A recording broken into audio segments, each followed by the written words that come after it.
Morning, good morning. Okay, so today we're going to go over the new exclusive right to sells for our listings. So we've got this great diagram that Randy and Kyle put together to explain what our options are. So when you go to list a property, you have 4 different ways that you can list it as a listing agent. And we have 3 different exclusive right to sells that you can utilize. The first exclusive right to sell is the standard KCRER exclusive right to sell. And that's the form referenced here on option 1 and option 2 is just to use the standard exclusive right to sell from KCRER. The other option is our Keller Williams Plaza brokerage exclusive right to sell. And then the third is on option 4 here, our private office exclusive right to sell contract. I'll show you here in .loop what those and where you can find those contracts. So under the loop in .loop, we've got those set up to where when you add a new loop and you choose the listing loop, it's going to be, you've got the exclusive right to sell, which is the KCRER exclusive right to sell that you would use for option 1 and option 2. You have the Plaza exclusive right to sell that you would use for option 3. And then you have it's all the way down here at the bottom. I apologize, I'll get that moved up so that when we see them, they've got them all by each other there. So then, and then you also have the private office exclusive right to sell, which is what you would use for option 4. All right, so then let's go over and take a look again at our flow chart.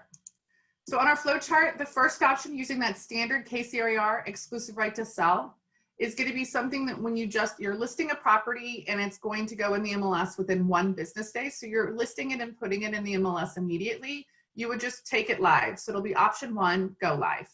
And in that case, it must be entered within 1 business day. The status will be active. And then you're going to be able to market it as usual per KW MLS. So there's no difference there because you're putting it in within 1 business day. So there's not any like coming soon or any marketing there. If there's ever a time that you have a listing where we often will go talk to our clients, and then we may be doing some staging recommendations. We may take some photos and do some final preparation before we put it in the MLS. That would be where you're trying to choose between option 2 and option 3. Because they're both going to be a future listing date. So with option 2, you're utilizing the standard KCRER exclusive right to sell form. And on that one, you're able to select a future date, list date. And then with that, you have to enter it in MLS as pre-MLS. So if you're using the number 2 option, future list date, and the standard KCRER form, you do have to enter it in pre-MLS. Now, the benefits of going with number 2, future list date, and that standard KCRER form is that you can market it as coming soon. So you can put a coming soon rider in the yard, on the sign in the yard. You can go on social media if you'd like and blast out there that you've got a great listing coming to the Waldo area next week. And share information on it, all of that stuff, and share email out if you'd like, anything you'd like. So you can market it as a coming soon when you select that option number 2, future list date. Some of the drawbacks with using that is you do have to put it in the MLS as a pre-MLS. That requires 1 photo, even if that photo is one that you've taken with your phone from the front yard, but it does require that 1 photo be included. It also requires that you fill out all of the fields in MLS as you list it for pre-MLS. So you have to have obviously a determined price, and then all of those fields filled out. Some of the challenges there and some of the drawbacks with entering it and something to consider is you're also going to be fielding people. I mean, it's a benefit that people know that it's coming.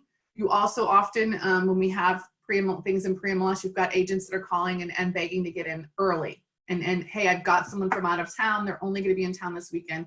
Is there any way that we could please go in and take a look at it? There are absolutely no showings when you're using the future option number 2, future list date, that standard KCRER form. If anyone ends up showing the property, it is a $1,000 fine.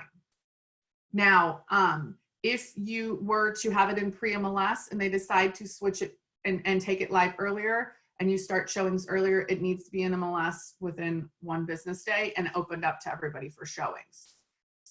So that would be the benefit is if you're wanting to utilize a coming soon, I would make sure to really think about how much bang am I getting out of going through all of these extra steps to make it pre-MLS to be able to market it coming soon. If your property is only going to list 2 days prior to, and you're putting it in for a coming soon writer for 2 days or one day, it may not be worth putting your property in MLS, identifying a price and putting it out there, because others may be entering their listing and are going to then use your price to gauge where they should price themselves. So make sure that if you're really utilizing this, that it's that you're going to be marketing it for a week and going to be able to capture some of that coming soon stuff. That would be the challenge there. Another thing with pre-MLS, guys, is if you say that you are going to list it and you're putting it in pre-MLS for it to go live on May 1st, and you've got it in there for 8 days as going live on May 1st, and then you happen to decide to take it live a day early on April 30th, it does mess up your days on market, because if you force it live and active early, it will count all of those other days that it's been in MLS as pre-MLS as days on market. And that's not something that can change. So note that if you're going pre-MLS, you really need to have a rock solid list date and be very confident that you're going to be hitting that date and not wanting to go early. So that's kind of what I would say as things to consider. And again, that's using that standard exclusive right to sell contract. So option 3, future easy list date. This is something that Randy and Alicia Holmes, our productivity coach, worked on creating in real estate attorney, worked on creating a plaza specific exclusive right to sell. So the nice thing about this exclusive right to sell is that you do not have to enter it in the MLS, but there is no pre-MLS marketing. So there's no coming soon marketing. There's no, so there is no putting it out on social media to say, hey, I've got a coming soon and piece. Now, there is a specific paragraph in there that makes it very clear to your clients that by signing that listing agreement, even though there is a future date, so if you had signed an agreement, the brokerage exclusive right to sell contract today for someone that's taking their home live on the 14th of May, it would say that your clients understand that they are legally bound by that contract to you and not able to sell you to someone else.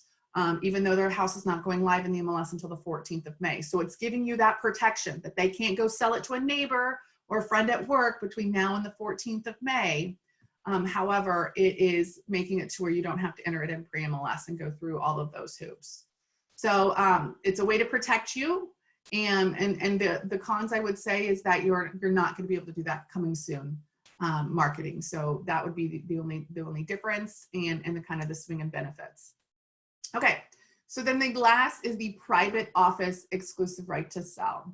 And that is one in which you have someone that doesn't want anyone to know that their house is for sale. Randy has gone over and over that this is really, really a very rare instance, and that KCRER is going to be monitoring very closely how many transactions are taking place that are on these private office exclusive right to sells. Because with it being a private office exclusive right to sell, it cannot be advertised in any way outside the 4 walls of the office.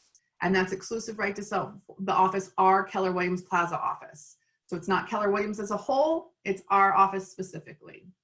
And if so, and if any advertising happens from your clients, there is a $1,000 fine. And so in that private office exclusive right to sell, it does state, and your clients do see, that if they are not allowed to go on social media and say, hey guys, we're selling our house next week. We're super excited. Tell all your friends, 259 Prairie Village, 3-bed, 2.5 bath. It's going to be great. So they have to be very clear that they're not allowed to market it as well.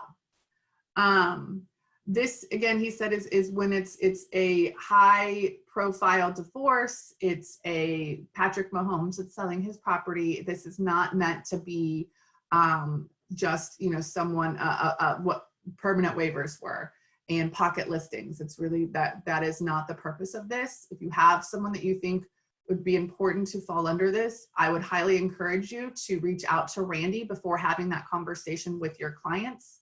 It is a form in which Randy also has to sign off on, just because KCRAR is taking it very serious that they want all the brokerages working together to list their properties.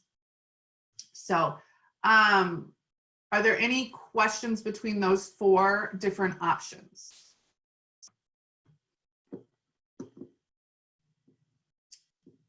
Okay. Super, super. All right, awesome. Well, thank you so much. If you guys have any questions again on walking through like which one makes the most sense. I've gotten calls on, hey, I'm trying to evaluate this kind of situation with my client. I want to protect their interest, or I'm kind of between these 2 options. Feel free, I'm happy to be a resource to walk through kind of strategically what's the best option for your clients and maybe for yourself and your sanity as well. So feel free to shoot me a text or give me a call if you've ever got a time in which you're like, this is a scenario, can you help me figure out which option 1, 2, 3, or 4 is best for me to do. All right, thanks so much, guys. Enjoy your Wednesday. Have a good one. Bye-bye.